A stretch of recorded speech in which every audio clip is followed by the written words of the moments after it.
Don't forget to check me out over on Instagram at GeekdomBigD, where I post not just Dragon Ball stuff, but a lot more than that. And I think you'll have a good time on that page. Instagram.com/GeekdomBigD. 5 years ago today, June 11th, 2016, was a big day for the fandom. Some of you were around and others were not, but it was a huge day.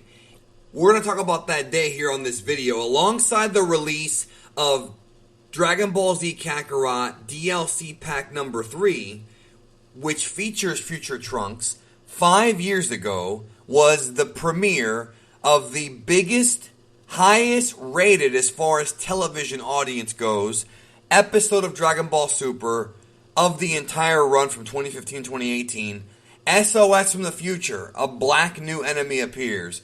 The very first episode of Dragon Ball Super's Future Trunks arc, episode 47. And man, let's talk about that day, because that was one of the most hype days.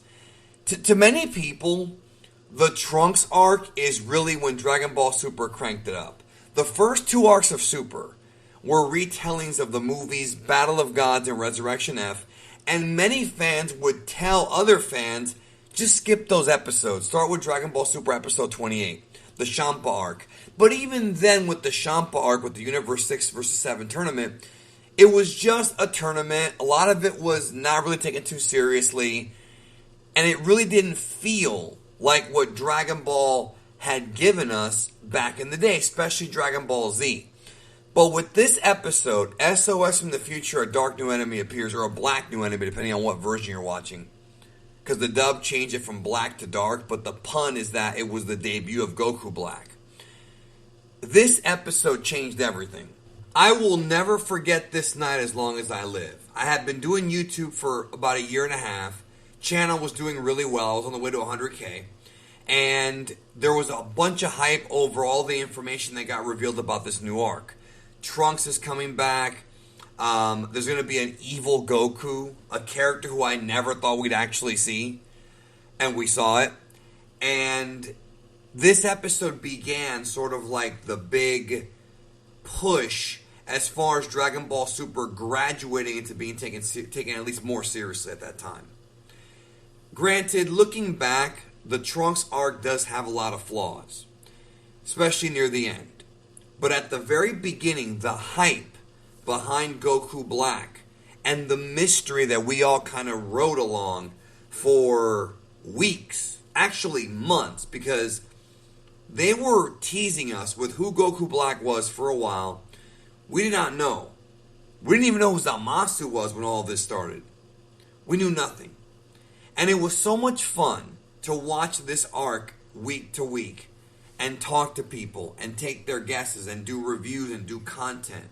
I remember on my channel I did like a whole week of Trunks videos. How weird is it that DLC Pack 3 comes out literally like right on the anniversary of this episode? Has to be planned out by Bandai. They had to have known.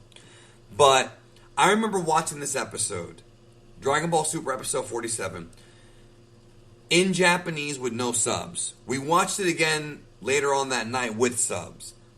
Herms was doing the translations at the time. And dude, everything changed. The animation took a step up.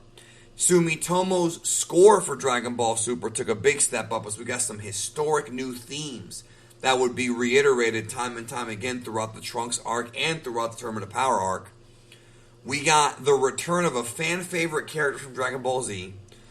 We saw the return of the future timeline, and I guess the weird evolution, how in that timeline, and I use the word evolution weird here, just hear me out for a moment, how Trunks and Mai's relationship developed.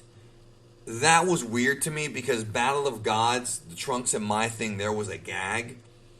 And for the future timeline, I guess Toriyama decided to just go there and make them an item. So, you know, it's whatever, but it was cool seeing Mai like become this sort of like Sarah Connor or John Connor freedom fighter. That was cool to see as a character. But just the first time that we heard these new themes, and then the end of the episode, don't even forget what happened, yo. Remember, this was the first time we actually witnessed the tone of Dragon Ball Super change. Dragon Ball Super was very lighthearted. Even though Resurrection F, the arc, was a train wreck, production-wise, it was dark, but it wasn't really dark. This episode was dark. We saw this grim future. We saw this new villain, Goku Black, which at the time seemed to be a real problem for Trunks. And we saw our very first actual real death in Dragon Ball Super, which is when Goku Black killed future Bulma.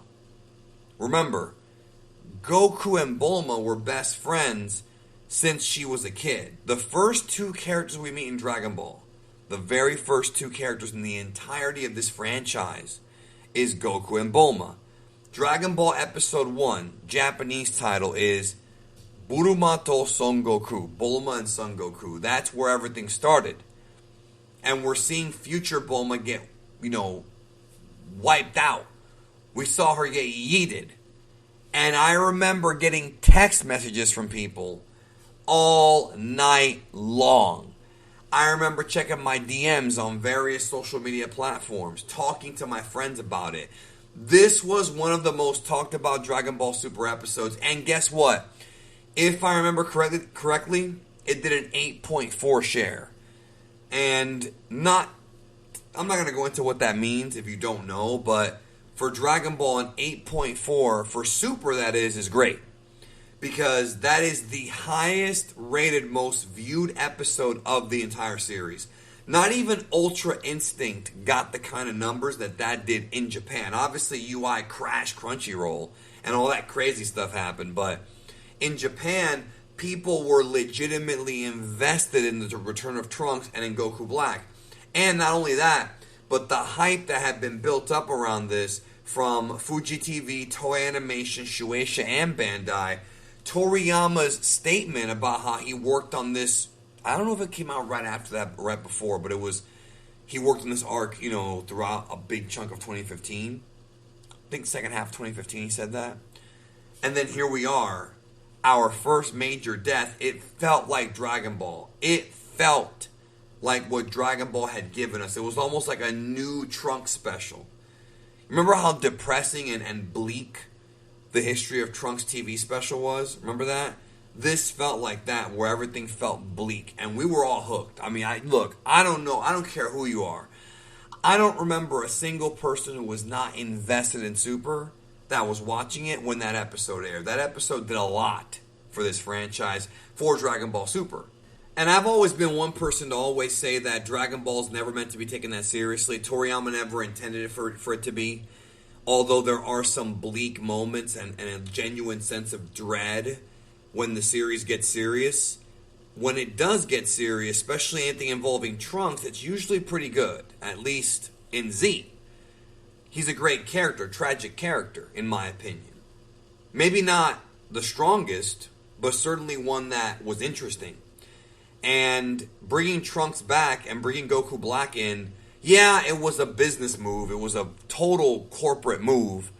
But it paid dividends for Dragon Ball Super and it got us all back in. So that episode was very well written. That story arc began with a bang, literally. And today I want to look back on it and say, hey, that was a great night. So much fun we all had. And I look forward to revisiting that with you guys as we approach this new movie. Leave a comment about your memories on this episode and on the Trunks arc as a whole. And I'll talk to y'all soon.